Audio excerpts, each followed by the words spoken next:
성도 여러분 안녕하십니까? 2024년 5월 22일 수요 새벽 말씀 함께 나누겠습니다. 함께 나누실 하나님 말씀은 사도행전 10장 1절에서 16절까지입니다. 본문은 천사를 만난 고넬료와 환상을 본 베드로의 이야기가 기록되어 있습니다. 본문을 통해서 참된 경건이 어떤 것인지와 복음 안에서 한 형제됨에 대한 말씀 묵상하겠습니다. 첫째 묵상할 내용은 참된 경건은 가족과 함께 하나님을 경외하되 구제와 기도에 힘쓴다는 것입니다. 본문 1절에 보시면 가이사랴에 고넬료라 하는 사람이 있으니 이달리아 부데라 하는 군대의 백부장이라 하였습니다. 본문에 보시면 고넬료라 하는 사람이 소개되고 있습니다. 그런데 그는 이달리아 부데라 하는 군대의 백부장이었습니다. 여기서 이달리아란 로마를 의미합니다. 고넬료는 로마 군대의 백부장이었습니다. 백부장이란 100명의 부하를 거느리는 자입니다. 그런 고넬료는 어떤 자라고 했습니까? 본문 2절에 보시면 그가 경건하여 온 지방과 더불어 하나님을 경외하며 백성을 많이 구제하고 하나님께 항상 기도하더니라고 하였습니다. 고넬료는 로마 이방인이요 또 군인이지만 경건한 자라 했습니다. 경건이란 어떤 것입니까? 고넬료를 보시면 그는 온 지방과 더불어 하나님을 경외한다 했습니다. 참 경건은 가족을 불신앙에 방치하지 않습니다. 디모데전서 5장 8절에 보시면 누구든지 자기 친족, 특히 자기 가족을 돌보지 아니하면 믿음을 배반한 자요 불신자보다 더 악한 자니라 하였습니다. 경건한 자는 자기 가족을 돌보는 자입니다. 그래서 가족들 가운데 믿음이 없는 자가 있다면 그를 위해 하나님께 그의 구원을 위해 간절히 기도하며 전도합니다.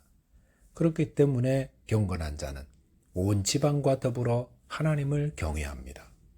또한 고넬료는 백성을 많이 구제한다 했습니다. 경건한 자는 어려운 자들을 돌보며 구제합니다. 어제 본문에서 살펴본 욥바의 다비다 역시 평소에 선행과 구제가 심히 많았다 했습니다. 그래서 그가 죽었을 때 많은 과부들이 와서 그의 죽음을 애통하였습니다. 고넬료 역시 백성 가운데 어려운 자들을 많이 구제했다 하였습니다. 참 경건한 자는 주위의 어려운 사람들을 많이 구제합니다. 또한 고넬료는 하나님께 항상 기도한다 했습니다. 여기서 항상 기도한다는 것은 규칙적인 기도 생활을 의미합니다. 본문 3절에 보시면 어느 날 고넬료가 제9시 즉 오늘날 오후 3시경 기도하다가 천사의 방문을 받게 되었다는 것으로 보아서 고넬료는 오후 3시를 기도의 시간으로 지켰던 것 같습니다. 경건한 자의 삶의 규칙적인 기도는 빼놓을 수 없는 것입니다. 그런데 이렇게 규칙적으로 기도하다가 고넬료는 천사의 방문을 받게 되었습니다.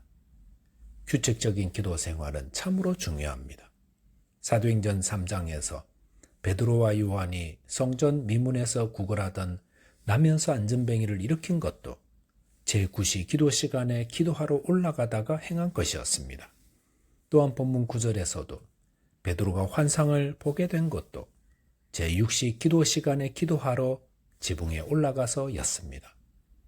이렇게 고넬료가 천사를 만난 시간이나 베드로와 요한이 나면서 안전뱅이를 고친 사건, 그리고 베드로가 하나님의 환상을 보았던 것 모두 규칙적인 기도 시간대였습니다. 말씀드린 사건들 모두가 사도행전에서 하나님의 선교사에게 터닝 포인트가 되는 중요한 일들이었는데 다 기도하는 시간에 일어났던 것입니다. 본문 4절에 보시면 고넬료가 주목하여 보고 두려워하되 주여 무슨 일이니까 천사가 이르되 내 기도와 구제가 하나님 앞에 상달되어 기억하신 바가 되었으니라고 하였습니다. 여기 보시면 고넬료의 기도와 구제가 하나님 앞에 상달되어 기억하신 바 되었다고 하였습니다. 요한계시록 8장 4절에 보시면 천사가 성도들의 기도를 금 향로에 담아 하나님께 올린다고 하였습니다. 또한 성도의 구제는 하나님이 기억하십니다.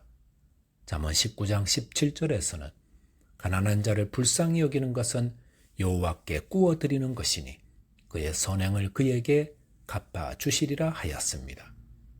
참 경건은 가족을 돌보며 함께 하나님을 경외하되 어려운 자를 많이 구제하며 규칙적인 기도 생활을 합니다. 저와 여러분이 이런 참된 경건으로 하나님께 영광 돌리게 되시기 바라겠습니다. 둘째로 묵상할 내용은 복음 안에서 누구나 한 형제 된다는 것입니다. 본문 5절에 보시면 네가 지금 사람들을 요바에 보내어 베드로라 하는 시몬을 청하라 하였습니다. 고넬료의 기도의 자리에 나타난 천사는 요바에 있는 베드로를 데려오도록 사람을 보내라고 하였습니다. 그러면서 베드로가 어디에 머물고 있는지 6절에서 정확하게 알려주었고 고넬료는 하인 둘과 부하 중에 경건한 사람 하나에게 이 일을 다 알리고 보내었습니다. 그런데 하나님은 왜 고넬료에게 베드로를 초청하게 한 것입니까?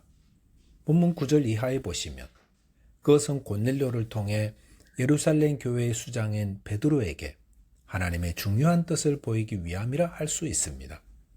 본문 11절 12절에 소개된 그 환상의 내용은 하늘에서 네 귀를 메어 땅으로 내려오는 큰 보자기 안에 땅에 있는 각종 네 발 가진 짐승과 기는 것과 공중에 나는 것들이 있었다 했습니다.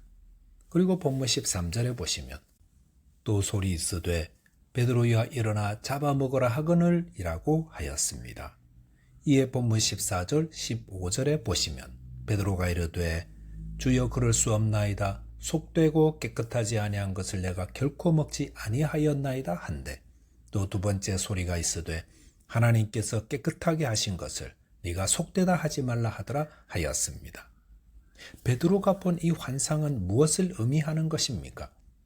보자기에 담긴 네 발 가진 짐승과 기는 것과 공중에 나는 것들이 어떤 것들인지 구체적으로 기록하지 않았지만 그것들은 유대인들이 먹어도 되는 것들과 또 먹어서는 안 되는 것들이라 할 수 있습니다. 모세의 율법을 따르는 유대인들은 다른 어떤 율법보다 율법에서 먹지 말라 한 것들은 철저히 지키고 있었습니다. 그것은 베드로도 마찬가지였습니다. 그런데 마가복음 7장 19절에서 예수님은 모든 음식물은 깨끗하다 하셨습니다. 이것은 모세의 율법 시대에는 금지되었던 음식들이 예수님이 오신 신약 시대에는 자유롭게 되었음을 선언하신 것입니다. 디모데전서 4장 4절에서도 보시면 하나님께서 지으신 모든 것이 선함에 감사함으로 받으면 버릴 것이 없나니라고 하였습니다. 기독교인들은 모든 음식물에 대해 자유롭습니다. 무엇을 먹든 괜찮습니다. 돼지고기를 먹어도 되고 선지국밥을 먹어도 됩니다. 그런데 베드로는 어떻습니까? 하나님께서 깨끗하다 하신 것들을 먹으라 하셨는데도 3번이나 순종하지 않고 거절하였습니다. 왜 그렇습니까? 그것은 베드로는 복음의 진리를 따른다 하면서도 오래 익숙해왔던 율법의 의식을 따르고 있었다는 것입니다. 즉 베드로와 당시 유대인 성도들은 복음을 유대인에게만 전하고 이방인에게 전하기를 거절하고 있었는데 그것은 그들이 모세의 율법에서 가르치는 바를 따라 이방인을 부정하다 여기고 있었다는 것입니다. 에베소서 2장 13절 14절에 보시면 이제는 전에 멀리 있던 너희가 그리스도 예수 안에서 그리스도의 피로 가까워졌느니라. 그는 우리의 화평이신지라 둘로 하나를 만드사 원수된 것 곧 중간에 막힌 담을 자기 육체로 허시고 라고 하였습니다. 여기서 전에 멀리 있던 너희란 에베소에 있는 이방인들을 말합니다. 유대인들은 이방인을 원수처럼 멀리했기에 이들은 철저히 분리되어 있었습니다. 그런데 예수님이 십자가에 죽으심으로 그리스도의 피로 둘이 하나 되었고 화평하게 되었습니다. 그렇기 때문에 예수님이 제자들에게 지상명령을 주실 때에도 모든 민족을 제자로 삼으라 하셨습니다.